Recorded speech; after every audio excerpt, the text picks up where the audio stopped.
Welcome to The Explainer. Today we're diving into something that affects almost every single one of us, but we're going to look at it from an angle that might honestly make your blood run cold. We live in an era where sharing our lives online feels completely second nature, right? We post where we are, who we're hanging out with, what our daily routines look like. But what happens when the people viewing those posts aren't just your friends or casual followers? What happens when they're watching you with far darker intentions? In this explainer, we're going to unpack 3 harrowing, first-hand accounts that completely expose the unseen dangers of public social media profiles. These are true stories of digital interactions spilling right over into terrifying physical realities. Through our journey today, I want to paint a highly engaging, crystal-clear picture for you of just how quickly a simple notification can turn into a literal living nightmare. So, get ready.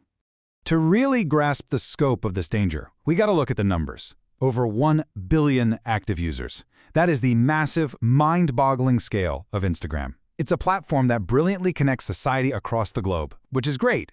But that immense scale doesn't just create a global community, it creates a massive, unprecedented hunting ground for predators.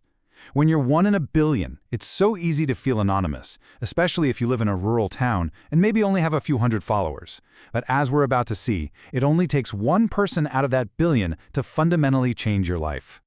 Okay, let's dive into this. Tale 1, the fake profile trap. So this starts with a scenario that is honestly incredibly relatable, and on the surface seems completely innocent.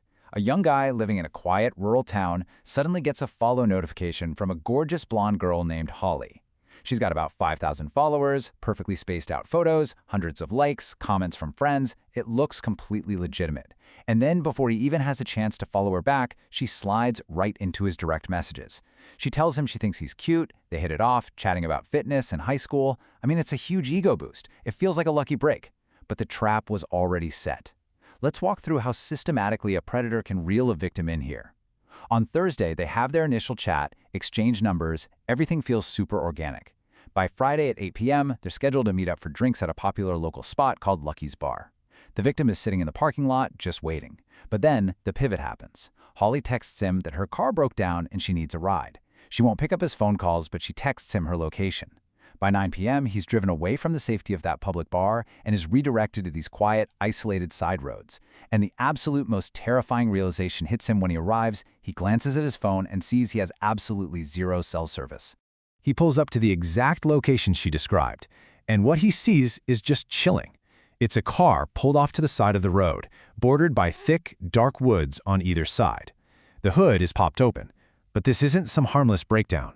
It's a black Nissan Altima with completely tinted black windows. You cannot see inside at all. He walks up, lightly taps on the glass, and just waits. Nothing. He checks the engine, no signs of any work being done. Frustrated and honestly losing patience, he texts her that he's about to leave.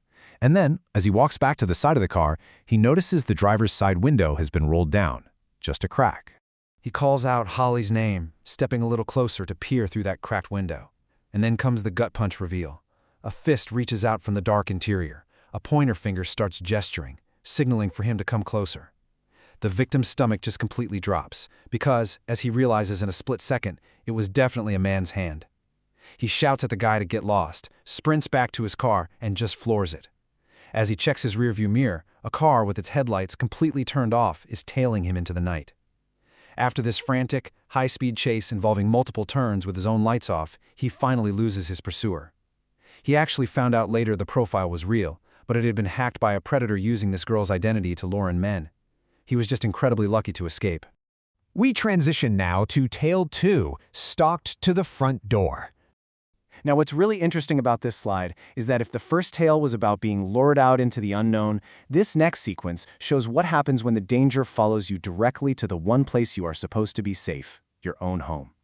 This victim had a public Instagram account, about 1,100 followers. She was totally used to strangers occasionally liking or commenting on her photos. But one man, who looked to be in his 40s or 50s, started aggressively commenting on her beach pictures. And look at how overtly the red flags were waving right from the start. After leaving flame emojis and calling her hot, he sent her a direct message saying she was beautiful, openly acknowledging he was 30 years older than her. When she gave a polite, sort of dismissive response, he escalated immediately, telling her, "I would kill to meet a girl like you." That language is intensely predatory. She ignored him but didn't block him, figuring it was just harmless free engagement on her page. But man, that was a critical mistake. This whole situation spiraled completely out of control from a single slip-up. In the afternoon, she posted a new photo of her and her sister in front of their house. Crucially, the house number was visible right there in the background. The stalker commented immediately, and finally feeling creeped out, she blocked him. But the damage was already done. That evening, as she was getting ready to head out to a friend's gathering, she noticed a dark Maxima with tinted windows parked right outside her house on their dead-end street. Fast forward to midnight, she returns home, a little tipsy, drops her keys on the doormat. The Maxima is still sitting there. She scrambles inside, locking the door behind her. But when she heads upstairs, things take a truly horrifying turn. She walks down the hall and notices her sister's bedroom door is wide open, but the lights are completely off. She creeps into the dark room. At first, it's just dead silence. Then, she hears this faint noise. She realizes the whisper of her sister was coming from the cracked open closet. She opens the closet door to find her sister visibly shaking, crying, and desperately putting a finger to her lips, just begging for silence. The victim pulls her sister out of the closet and gently pushes the door shut. And in that exact moment, the movement reveals someone else standing dead center in the middle of the dark bedroom. Both girls let out a terrifying wail and bolt for the stairs. They run out the front door, sprinting toward the victim's car. As they run, the sensory detail is what makes this so incredibly horrifying. She remembers the vibration of heavy footsteps, a man stomping close behind them in the dark. They throw themselves into the car and lock the doors with not a single second to spare. The man grabs the door handle, realizes it's locked, and starts violently bashing his shoulder against the car window while the sister is just screaming. The victim lays on the horn, drawing attention, forcing the man to run back to his car, that dark Maxima, and speed off into the night. It was the man from Instagram. He had literally climbed a ladder, boosted himself onto the awning, and broken in through an upstairs window.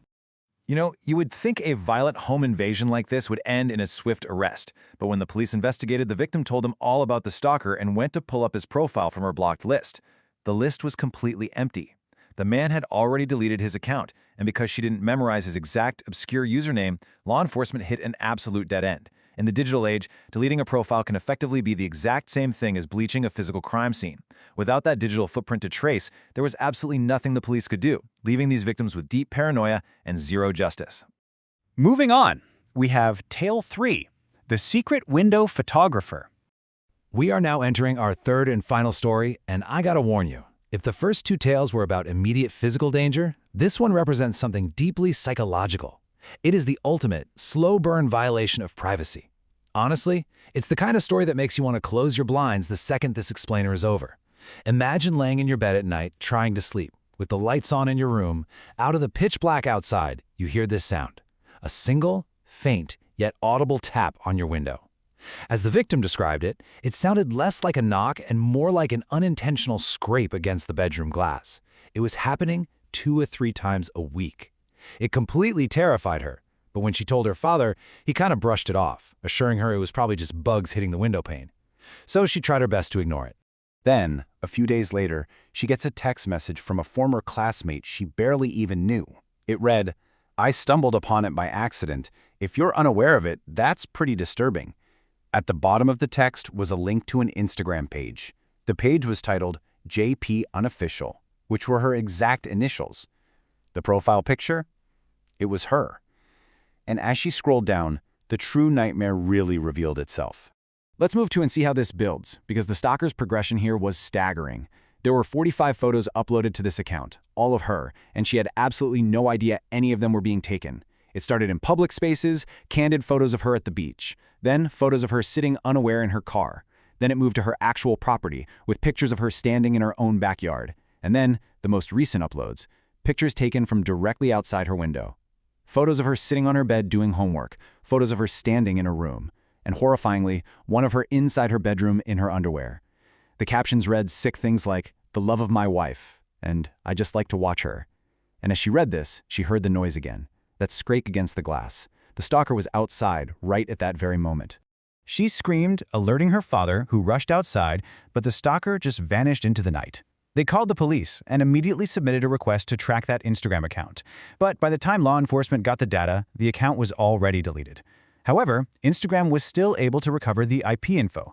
The usage was traced to an old iPod Touch, but here is the final, sickening twist. The device was completely untraceable. It was either physically destroyed or permanently disconnected from Wi-Fi. The stalker was never caught. The feeling of violation was so severe that her father literally planned to pack up and move the entire family out of their home within a month. Let's talk about the takeaway: how to protect yourself. We've just walked through 3 incredibly dark scenarios. But the goal of this explainer isn't just to scare you. It's to extract the real-world lessons from these terrifying experiences so you can actively audit your own digital life. These victims made seemingly minor, everyday choices that predators violently exploited. So the crucial point is implementing these 3 actionable steps today. Step 1. Keep your profile private. Do not leave your photos open to the billions of eyes on the internet. Only accept requests from people you actually know in real life. Step 2. Never post house numbers, street signs, or real-time locations. As we saw in that second story, a single photo with a house number in the background give a predator the exact roadmap straight to a victim's bedroom. And step 3. Be alert to your physical surroundings. If a situation feels wrong, if a car has completely tinted windows in an isolated area, or if you hear repetitive noises at your window, trust your gut. Do not dismiss it. As we wrap up this explainer, I want to leave you with one final thought to reflect on. Take a hard look at what you have set to public right now. Look at your photos, your tags, the locations you frequently share. Because the chilling reality of social media is that you rarely know who is on the other side of the screen. So ask yourself, who might be looking at your profile right now? Stay safe, stay vigilant, and go lock down your digital footprint.